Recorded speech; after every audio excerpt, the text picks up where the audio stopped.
Hey guys, I'm back for another video. This is going to be my 45th video overall. I'm pretty happy about it. I'm remaining consistent, which is what's important. Today I want to speak about how I spent over $1,000 in both money and time acquiring books and skills and time to practice different non-coding skills, and how is it that has given me a very high return on investment. So as engineers, you always think hey, I need to learn more coding and more languages and more frameworks and React, TypeScript, JavaScript and Python and machine learning. There's this infinite amount of things you can learn in pretty much any direction of knowledge, actually.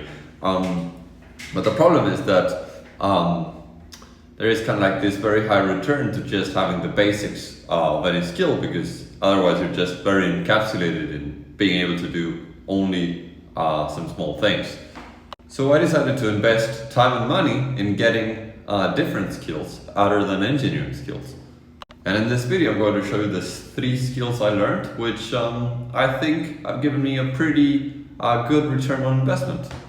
Okay, so the first skill I learned, The Science of Selling. This is a book by David Hoffeld. It's just a book that I found online, and I found it to be a very good book. And being better at selling has made me, I have landed interviews with people who are CEOs of companies just because I'm better at selling.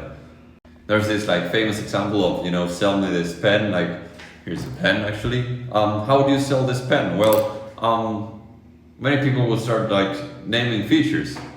But there is way much more to selling than just naming the features, because every product has features, but not all products become massive products. So there is a lot of understanding to be found about selling, and this is a skill that I've found incredibly useful. The second skill in which I've invested considerably and which I've found extremely useful is habit formation. There's a book, it's called The Power of Habit by Charles Duhigg. I read it a while ago, and I try to reread it once every 2 weeks, or not reread it fully, but just read the chapters again, because it's like a manual for self-control.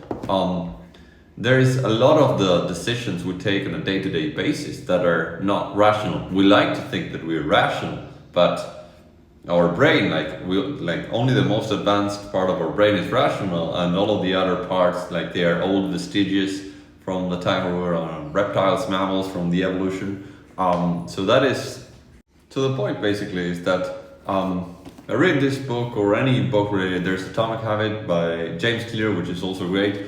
By reading these types of books, you can then have better control of yourself and better control of the things you do during the day and how you plan and how you organize your life. And you end up being you increase your productivity by 10, 20, 30%, which over the course of a week doesn't look like much, but 30% compounded over 52 weeks a year, that's massive.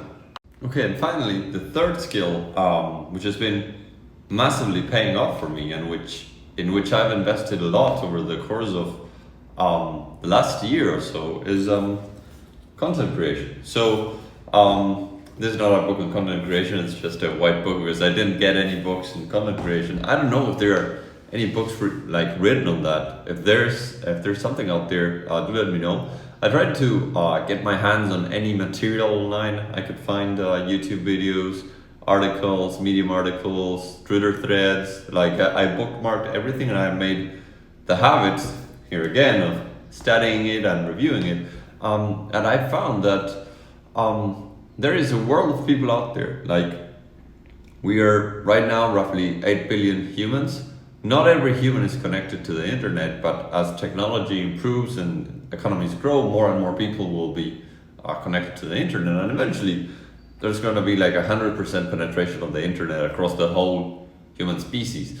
Right now I think there's around 5 billion people connected to the internet, and with tools such as YouTube, TikTok, Twitter, whatever, you can reach hundreds, thousands, millions of people that are out there and that might be interested in what you have to say, in your perspective, because we all are economic agents inside of this huge economy that produces I don't know, maybe this mouse. This is a very complicated piece of equipment to produce. Even though I studied software engineering, I wouldn't be able to produce this. And the thing is, like, there are so many people out there, and if you start and learn to be better at doing content, you can reach more and more of those people, and offer them services and value and information and ideas. So this was actually the highest value skill I learned, which is also kind of like, it's related because it's kind of related to selling, and in order to develop it, you definitely need to get like good habits. So I would say those three things that are not that are not coding strictly. Of course, I do like keep learning to code, keep learning new books, new GitHub repos. Of course, you need to always become a better engineer, but you also need to invest in this different non-technical skills, because they do help you, like they do potentiate your career and your career prospects. So yeah, I guess that's it.